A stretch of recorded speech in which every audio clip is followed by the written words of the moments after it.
Shalom family, welcome back to Wake Up Jacob, where we continue to connect the signs of the times with the eternal word of the Most High.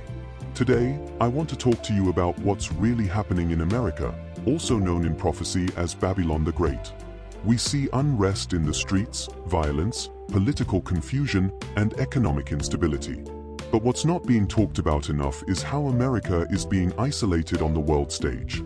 The Most High is not just shaking things internally, He's shifting everything globally.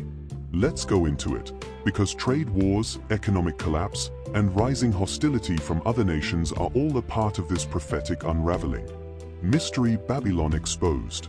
Revelation tells us that Babylon is a global superpower, a nation that influences and intoxicates the whole earth.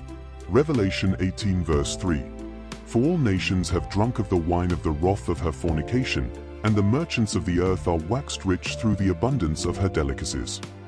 This passage portrays Babylon as a dominant global power whose influence has led other nations into moral and spiritual corruption. The wine of the wrath of her fornication symbolizes the seductive allure of her immoral practices, enticing other nations to partake. The merchants becoming rich indicates that global commerce has thrived through association with Babylon's opulence and excess. That sounds like modern-day America, rich, powerful, influential. But now those same merchants, those nations, are turning on her. Jeremiah 50 verse 10. And Chaldea shall be a spoil, all that spoil her shall be satisfied, saith the Lord. Here, Chaldea refers to Babylon. The verse prophesies that Babylon will be plundered, and those who do so will be content with their gain.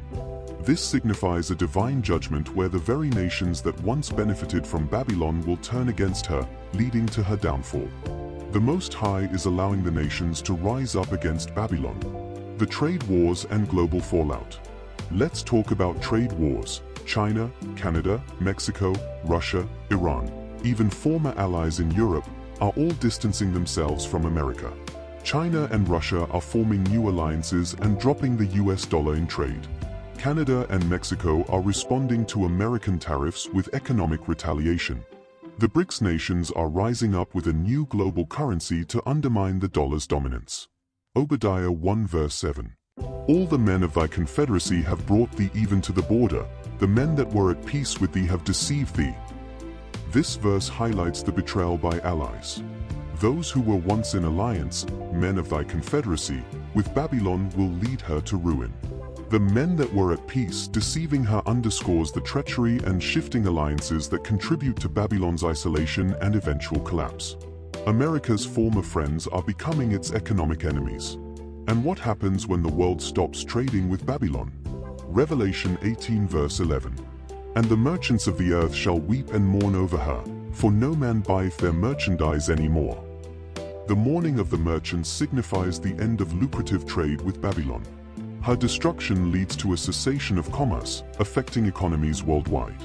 This emphasizes Babylon's central role in global trade and the widespread impact of her fall. We are watching this prophecy unfold in real time. The dollar is losing power. The US is being cut off, and the nations are preparing for her fall. Internal chaos and divine judgment. While America is facing global isolation, things inside are no better. Inflation is rising. Homelessness is exploding. Hatred and division are growing between races and political groups. Isaiah 19 verse 2. And I will set the Egyptians against the Egyptians, and they shall fight every one against his brother. This prophecy speaks of internal strife and civil discord.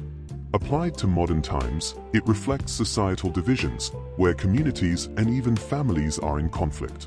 Such internal chaos is portrayed as a form of divine judgment, leading to a nation's weakening from within. This is divine judgment. The Most High is allowing confusion, collapse, and conflict, because Babylon has become the seat of rebellion, sin, and pride. Jeremiah 51 verse 7. Babylon hath been a golden cup in the Lord's hand, that made all the earth drunken.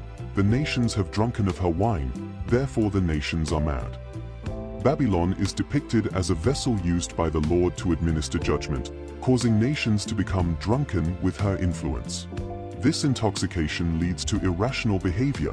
The nations are mad, indicating the pervasive and corrupting impact of Babylon's ways on the world. Now the nations are mad, and Babylon is reaping what she sowed. What does this mean for Israel? This message isn't to scare, it's to wake up Jacob. Because while Babylon falls, Yah is calling his people to rise. Micah 2 verse 10. Arise ye, and depart, for this is not your rest. This verse is a call to action, urging the people to leave a place of corruption and not become complacent. This is not your rest implies that true peace and security are not found in Babylon but elsewhere, encouraging a separation from its ways. Jeremiah 51 verse 6. Flee out of the midst of Babylon, and deliver every man his soul, be not cut off in her iniquity. A direct warning to escape Babylon's impending judgment. Staying within her confines risks sharing in her sins and the consequences thereof. It's an appeal for personal responsibility in seeking salvation. It's time for us to spiritually separate from this place. Not just in lifestyle, but in heart and mind. The Most High is shaking the kingdom so that his chosen people will return to him. Isaiah 14 verse 1. For the Lord will have mercy on Jacob, and will yet choose Israel. Despite the surrounding turmoil, this verse offers hope. The Lord's mercy towards Jacob, representing Israel, signifies a restoration and reaffirmation of his covenant, assuring that his chosen people will not be forgotten. While the world is collapsing, Yah is restoring his covenant people. Family, the signs are clear. The trade wars, the isolation, the fall of the dollar, and the chaos in the streets, this is the unraveling of Babylon the Great. 2 Esdras 9 verse 1-3, Apocrypha. Measure thou the time diligently, then shalt thou understand that it is the very same time wherein the Highest will begin to visit the world which he made. This passage encourages vigilance and awareness of the times. By observing current events and aligning them with prophetic scriptures, one can discern the divine movements and prepare accordingly. Now is the time to repent, to study, to obey, and to awaken. Share this video with someone who needs to hear the truth. Subscribe to Wake Up Jacob for more prophetic insights, breakdowns, and truth that sets us free. And always remember, we're not here to blend in, we're here to wake up. Until next time Israel, Shalom.